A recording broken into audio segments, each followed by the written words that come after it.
All right, let me cut across to Jammu and Kashmir. Omar Abdullah, the Vice President of the National Conference and the heir of the Abdullah family, has emerged significant winner in the valley. He's likely to be the Chief Minister as well, but hasn't really divulged details on that when asked those questions. We're looking at NC MLA Abdullah outlining his priorities as he aims to take over. His key goals here include restoring Jammu and Kashmir statehood, advocating for restoration of Article 370. Along with this, he's emphasized the need for compromise with New Delhi instead of a conflict with the central government. Remember, following a disappointing performance in the Lok Sabha elections, Omar Abdullah had secured win in both Ganderbal and Budgam assembly seats. He lost Lok Sabha but managed to win 2 assembly seats, really solidifying his party and his family's legacy. हमने कभी ये नहीं कहा कि हम 370 पे खामोश रहेंगे या 370 हमारे लिए अब मुद्दा रहा नहीं, लेकिन हम लोगों को बेवकूफ़ बनाने के लिए भी तैयार नहीं है। मैंने बार बार आप लोगों से कहा है इस इलेक्शन से पहले भी कि उन लोगों से उम्मीद करना जिन लोगों ने 370 हमसे लिया कि हम उन्हीं से वापस हासिल करेंगे, वो बेवकूफ़ी है, वो लोगों को धोखा देने के बराबर है।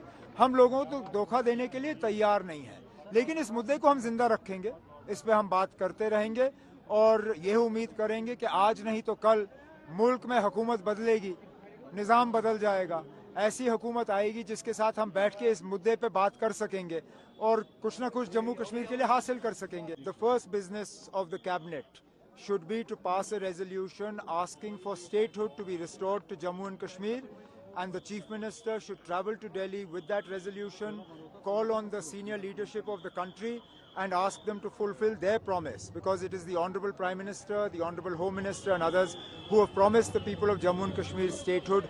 Nowhere did they say that statehood will be restored only to a BJP government or statehood will be restored only to a government that has BJP members. They said statehood will be restored to J&K, and that is what we hope will be done. All right, let me cut across to our correspondent, Mir Farid, joining us live from Jammu and Kashmir. Mir Farid, Omar Abdullah, in a first I've heard him say that he wants to have strong relations with the centre, that they are willing to coordinate and communicate on a host of issues pertaining to Jammu and Kashmir, and also stressing that the Article 370 restoration is a topic that's not ruled out. They will keep it alive and will continue batting for its restoration in the days forward. Tell us more on what the NC has to say after this victory. Well, Nabila, if you remember, when these elections were announced and when, according to the Reorganization Act, the powers, the power sharing model, when it was announced even before the elections, there was a lot of hue and cry, and Omar Abdullah even went to the extent of saying that he won't fight the elections because for him, the government that will be formed won't have more powers than a municipal council.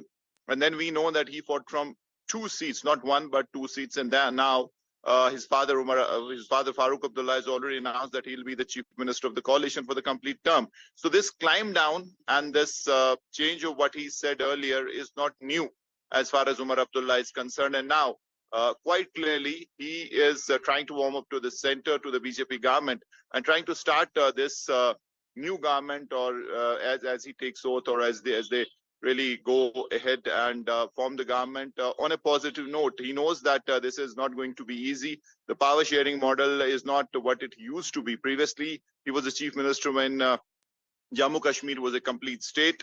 And he was in complete control. This time around, he has to share some very critical business of governance with the Lieutenant Governor. That includes law and order, security, and that really, if a Chief Minister does not have the Home Department, the police under him in Jammu and Kashmir, then quite clearly he is next to powerless. So he understands that, and that's why he is trying to start this new government on a cordial note with the government of India, and this is a huge climb down. Now, if you remember, he had in fact promised the people that if his government comes to power, the first business in the Legislative Assembly will be they'll pass a resolution on Article 370 that this has to be brought back. Now, that is something that the opposition will try to con Omar Abdullah on, because it will be seen whether he does it. And what will the Congress do in that case? Because Congress has not said anything on Article 370. They want only statehood, their coalition partner. So if that resolution comes in the assembly, what will the coalition partner do? Because they have said that for them 370 is a closed matter. The court has closed it. So for them also, this is gone and they have to move ahead. So quite a few contradictions, divergent views, and we'll have to wait and see how this pans out from here. And as the government formation happens, how and what would be the power sharing model, and how the Congress and NC go ahead with divergent views on the Article 370. Nabila. Mir Farid, thank you very much for joining us with those details.